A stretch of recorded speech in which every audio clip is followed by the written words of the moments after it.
guys! Welcome back to my channel, Nani Sanchez Vlog. For today's menu ay magluluto po tayo ng nilagang baka. So ayan, tama-tama po sa panahon natin ngayon. Malamig, mahangin, masarap humigop ng mainit na sabaw. So ayan po oh. Wala naman po itong isang kilo. Tinanggalan ko na rin ng mga sebo. Kasi medyo maraming sebo. Nung naalis ko na po, nasa 1/4 na.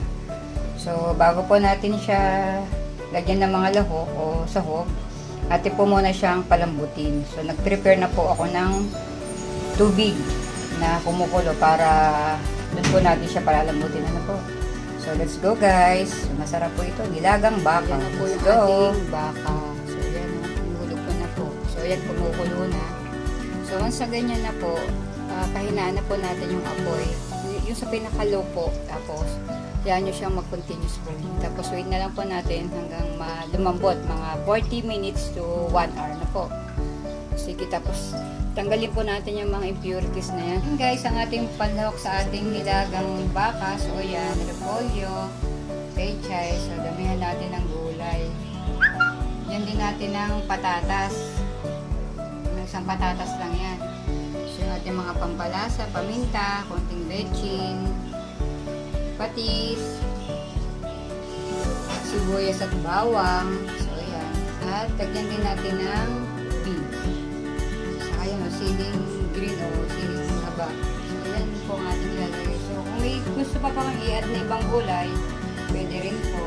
So ayan. Tara na at atin na pong ilagay sa ating pinalambot na baka kanina. Let's go guys!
So, ayan na po ang ating nilagang baka. So, ayan, bumuusok pa.